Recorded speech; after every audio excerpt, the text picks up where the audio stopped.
So I'm going to continue with a discussion of what Canadian literature, Canadian letters has done with big, ambitious novels. And to start off with, I'm going to discuss some long social novels that I think are quite successful that have been produced in Canada. The first one is Solomon Gursky was here by Mordecai Richler. Now, it is a multi-generational story, and so it does not really fit into the genre of a novel of contemporary society exactly, but there are long passages, and frequently the best passages are about contemporary and near contemporary life. This family of Montreal liquor magnates who try to build a fortune and don't always acquire happiness as a result of that. And this novel, which I think is somewhat overlooked by Anne Marie MacDonald, The Way the Crow Flies, it is a period piece. It's not exactly an historical novel. It's not exactly set in the present day, but it has a lot to say about Canada's place in the world, geopolitics, and so forth. And La Constellation de Lynx by Louis Elmen, which is about the October crisis in 1970, but says a great deal again about Quebec's place within the Americas. It's been described by some Quebecois critics as il nous donne enfin le grand roman québécois. In other words, Elmen has finally given us the great Quebecois novel. This is very much a novel that is about Quebec as a distinct cultural and, I have to say it, national entity. And that point is one worth remembering, because I would like to come back to this whole question of the Quebecois sense of cultural identity later, when also discussing the work of Mary Claire Blais. And then finally, there is this novel, which had a huge impact on the attitudes of Canadian publishers in the 1990s, A Fine Balance by Rohinton Mistry. It has nothing whatsoever to do with Canada, but it was written by an immigrant to Canada, Mistry, and it really does capture Indian society quite well. It was phenomenally successful internationally as well, and that success caught the notice of publishers and agents in Canada, and sort of encouraged them to be more ambitious in terms of international sales. But what is really happening with Malik and with Heather Malik and Stephen Beattie is they are going back and forth over this whole question of a modernist novel, and so they are interested specifically in experimentation, or at least that is sort of the superficial logic of their arguments. Now, modernism is one of those slippery terms that is defined in all sorts of different ways, but I'm going to use a definition that I found at Wikipedia. It's actually pretty good, and it is for modernism generally, not just literary modernism, but also visual art modernism, architectural modernism. And it begins, modernism, quote, is both a philosophical movement and an art movement that, along with cultural trends and changes, arose from wide-scale and far-reaching transformations in Western society during the late 19th and early 20th centuries. Among the factors that shaped modernism were the development of modern industrial societies and the rapid growth of cities, followed then by reactions to the horror of World War I. Modernism in general reflected a departure from traditional forms of art, religion, philosophy, social organization, and daily life, which modernist artists felt had become outdated in the new environments of an emerging industrialized world.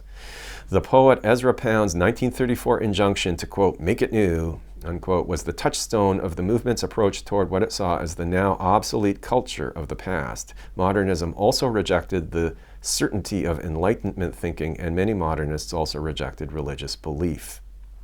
Modernist innovations like abstract art, the stream of consciousness novel, atonal or pantonal, and 12-tone music, and divisionist painting all had precursors in the 19th century. A notable characteristic of modernism is self-consciousness concerning artistic and social traditions, which often lead to experimentation with form, along with the use of techniques that drew attention to the processes and materials used in creating works of art. Modernism explicitly rejected the ideology of realism and made use of the works of the past by employment of reprise, incorporation, rewriting, recapitulation, revision, and parody.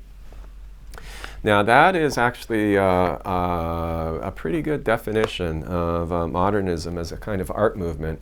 And the modernist work that people, the modernist literary work that people often go to as a kind of seminal example of it is Ulysses. And Ulysses does incorporate, again, what Stephen and Heather see as, I suppose, an essential characteristic of the kind of Canadian modernist novel that they are debating over, which is these long sentences, these sort of stream of consciousness sentences. One does find that in Ulysses. One finds it at the end of the book, but one finds an extraordinary amount of experimentation throughout the novel. Recall that Heather Malick does not like Ulysses. Nevertheless, it is not just about stream of consciousness. It's important to keep that in mind. It really it uses parody a great deal. It uses aspects of realism. It's a real melange. I've argued elsewhere that in some ways Ulysses is not only the first modernist novel, it's the first postmodernist novel. It sort of lampoons itself on a certain level. It has been enormously influential on literary experimentation. And then we come to the examples of Elmen and Blay. The Lucy Elmen novel is 1,000 pages, and it is, as I described earlier, the stream of consciousness of an Ohio housewife. I'm going to read from an excerpt of that particular work. The fact that raccoons, this is a quote, the fact that raccoons are now banging an empty yogurt carton around on the driveway, the fact that in the early morning stillness it sounds like gunshots, the fact that even in fog with ice on the road and snowbanks blocking their vision, people are already zooming around our corner, the site of many a minor accident, the fact that a guy in a pickup once accidentally skidded into our garage, and the next time it could be our house or a child, wake up picture day, Dicumba, Kleenex, the fact that a pickup truck killed Dilly, the fact that she'd successfully dodged cars for 3 whole years, the fact that she knew all about cars, but during that time the traffic grew, the fact that it's crazy now, the fact that after she got killed, the kids painted a big warning sign with a big black cat on it and stuck it right by the fence, but nobody notices it, the fact that they're all going too fast to see it. When the cat died, we had catnip tea. The fact that failure to yield causes 1 in 5 accidents in Ohio. The fact that car crashes are up 20% since 2009. Haw tree, buckeye, black walnut, hickory, butternut. The fact that Stacy's old enough to handle the road, but the other kids aren't. The fact that a little boy was killed in his bed just the other day by a skidding car crashing into his house. So that gives you a taste of what Ducks Newburyport is like. And it borrows quite heavily from the famous Molly Bloom section at the end of Ulysses. But it has its own particular voice to it, and that voice obviously is that of the narrator. For some people, the narrator's voice in this novel is tremendous. For other people, it's like listening to a compulsively talkative person who's a little bit scattered intellectually and is just kind of chatting almost without the ability to control herself. And then finally, in the Blay novel, I'm going to read an excerpt from, let me just see here.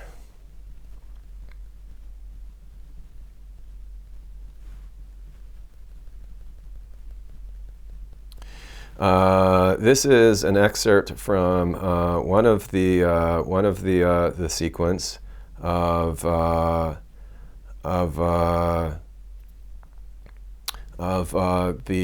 series that Blay published over a period of several years. It's been published into English as Nothing for You Here, Young Man, which I think in the French original was Jeune homme sans avenir, which means young man without a future.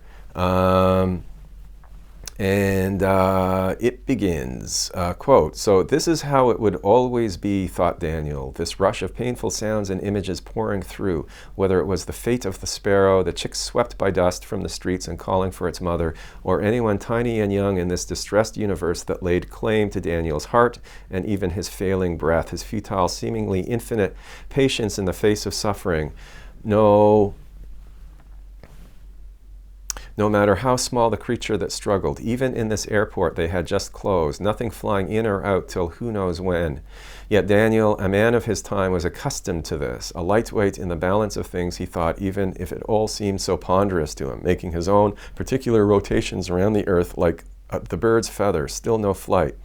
What it was, though, that kept bringing him back to that bird trapped among the cables over a station platform in Madrid, what was it? Oh, if only this kind of delay wasn't happening just when May, away from college and so far from them, was coming back for a visit. You can never be sure, of course, not even sure she was still his daughter. What he did seem to know was the wild sparrow in Madrid, chirping in despair like the chick this morning, endless cries ignored by merchants, standing with crossed arm in front of their shops and about to sweep it away with the street dust under its golden newborn feathers. When would all this stop drumming in Daniel's ears like the sparrow he'd left to its fate among the cables of the Madrid station? And this is what we all do without a clue how it leads to our undoing, unknowingly building airports, stations, steel and concrete deserts.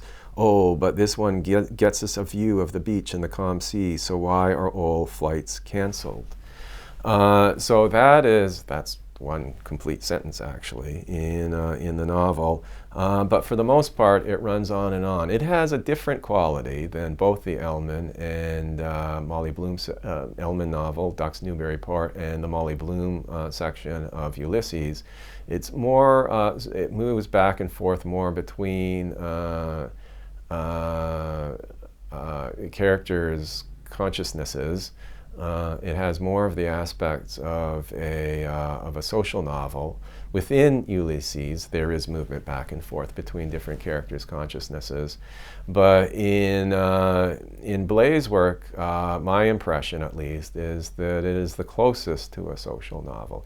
Now, I think that a social novel is really one of the best ways the Canadian letters can accomplish this goal of creating a major manuscript, an ambitious manuscript, i.e. 1,000-page or more manuscript that says something about modern life and also adds something to the development of modernism as a canon and as an artistic philosophy. Now, what I would like to do, first of all, is show you what a 1,000-page novel looks like when it is printed out. This is what it looks like. This is 1,000 pages right here, and it is from a novel manuscript that I wrote that's called Plastic Millennium.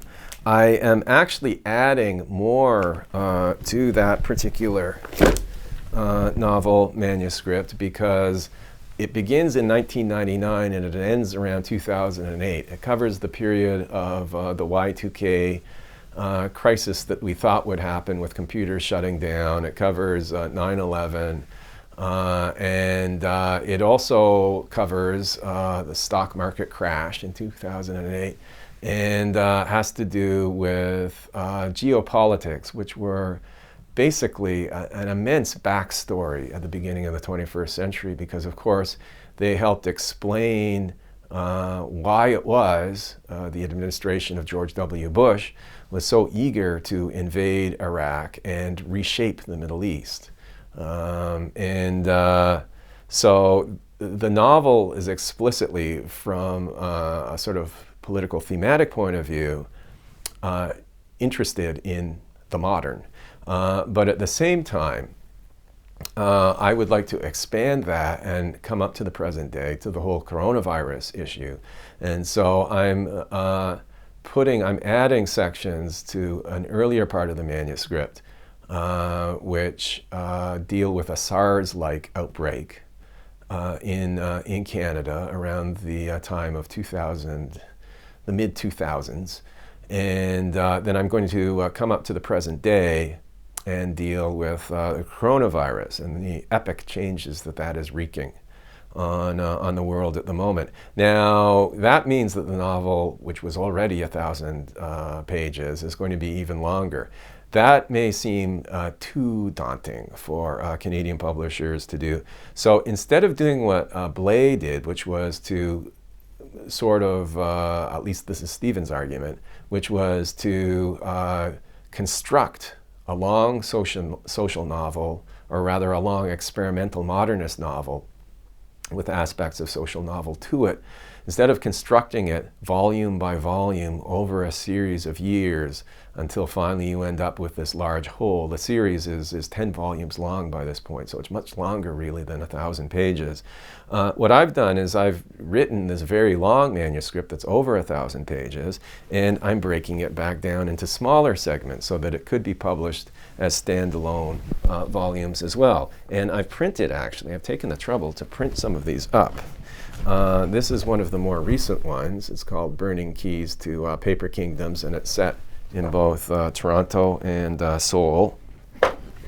This one is set in Hiroshima, Japan, both World War II and present day, and some sections in Canada and the U.S. And this is the original 1,000-page manuscript. It's entitled Plastic Millennium, and I had these copies printed up at a local photocopy shop here in our neighborhood. Quite pleased with the results. These are photos and artwork that I did as part of the project, and then finally. I have this standalone project, which I think could do quite well in terms of sales, which is called Truth Marathon. And this is in some ways how the whole project started. And throughout all these novels, by the way, I have a fair bit of artwork. And one of my ideas was to take some of the tropes of a screenplay and incorporate them into a novel. I've been arguing for this idea for since around 2006, maybe even a little bit earlier, 2005. So close to 15 years. It's met with a lot of resistance among publishing people who tend to have a very strict notion of what a traditional novel should be, which is ironic because they tend also to be very much in favor of what they see as modernist experiments. And because of that, in any case, however people feel about it, there's a lot of artwork that I've done for these to sort of show you what the different characters. This is one of the protagonists in, this is Anders, one of the protagonists in Plastic Millennium. My feeling is that really people in publishing tend to resist the idea that something outside a text is a proper novel, is a serious novel. I think they're wrong. I think they're completely wrong on that point. I think that apart from the fact that graphic fiction is becoming more part of the literary book market, I think that illustrated books, books that sort of borrow some of the tropes of screenplays and graphic novels, but also can work as standalone text-only works, I think they also have a place, and that's what I'm trying to do with the Plastic Millennium project. And finally, I have a lot of videos. I have made many videos, and they get stored on little external hard drives like this one. This is a smaller one. It's probably around 2 gigabytes. I have some that are as big as, or no, not 2 gigabytes, it's 2 terabytes rather. I have some that are as big as 5 terabytes, and I filled those up with data. So that gives you sort of a sense of how much video work there is. Now, these video pieces they're not necessarily integral to the novel. The novel does not have to have them, but they add something to the novel. And in that respect, I think that the novel project is modernist because it's engaging with industrialism, post-industrialism really, which is digital culture. And then finally, just in case that's not enough, just in case you think that the really essential characteristic of a modernist work is that it be 1 sentence or 2 sentences only, I do have a version of the manuscript in which I've got rid of all the periods. And I've replaced them with the phrase, but it is incontrovertible that. Therefore, the manuscript reads as follows. Young people stand in this plaza area smoking cigarettes and chatting, but it is incontrovertible that the atmosphere is cheerful, gregarious. But it is incontrovertible that other people stream into the office building. But it is incontrovertible most of them are also young, and all of these, though middle class in appearance, are dressed casually. But it is incontrovertible they look like students. But it is incontrovertible that this is in fact what they are. So there you go. I think I've got all my bases covered. In any case, frankly, this whole issue of modernism, big ambitious novels, and Canadian letters has not really been successfully resolved yet. I'm glad that both Heather Malik and Stephen Beattie have started this conversation. As these things often go in Canadian culture, there hasn't been much of a response to those 2 articles that they published in March since. But I do hope that some form of discussion continues, because I do agree with the basic idea that Canadian letters, Canadian, Quebecois, Indigenous letters, does need more big, ambitious works.